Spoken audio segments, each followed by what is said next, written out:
Sugatan ng isang lalaki sa Antipolo, Rizal matapos saksakin ang kanyang sariling anak. Sabi ng barangay, nagugat ang alitan ng dalawa dahil sa pambubugbog umano ng biktima sa suspect. Balita hatid ni EJ Gomez, exclusive.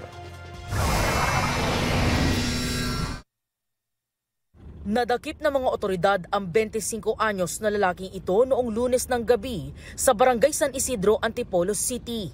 Suspect siya sa pananaksak sa sarili niyang ama. Pagdating po namin doon sa insidente, nadatnan po namin yung suspect ay tulala na at umamin po siya na ay siya na po yung sumaksak sa kanyang amain. Sa iskinitang ito sa sitio kay Adja nangyari ang pananaksak. Ang biktima nagtamo raw ng saksak sa kaliwang tagiliran. May malay pa ang biktima matapos masaksak at nagawa raw humingi ng tulong mula sa mga kapitbahay. Pumasok siya sa gate, dumiretso siya sa loob ng bahay namin. Then nagulat ako, lumabas ako, inano ko yung anak niya na may hawak na kutsilyo.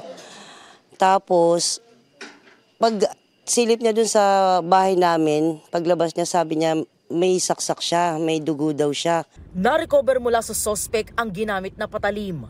Ayon sa barangay, pambubugbog umano ng ama sa kanyang anak ang ugat ng krimen. Ayon po sa kwento po ng suspect sa amin, pagbaba pa lang po niya ng tricycle, doon na po siya binugbog ng kanyang ama. Hanggang sa makarating po sa dulo. Tapos ano na po yung nangyari sumunod? Ayun po, nagpanambuno na po sila mag-ama. After po noon, doon na po niya nagawang saksakay ng kanyang ama. Ayon naman sa kaanak ng biktima, napagbuntungan lang ng anak ang kanyang ama, nagalit sa una niyang nakaaway. Meron ngang kaalitan doon sa lugar ng asawa niya. Siguro naging mainit ang ulo sa tatay na yung buntong yung sama ng loob. Kaya umabot sa ganun siguro. Madalas din daw magtalo ang dalawa.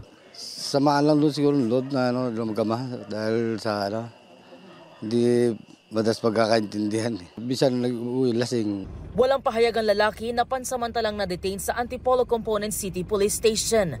Gayon din ang biktima na kasalukuyan pang nagpapagaling sa ospital. EJ Gomez, nagbabalita para sa GMA Integrated News.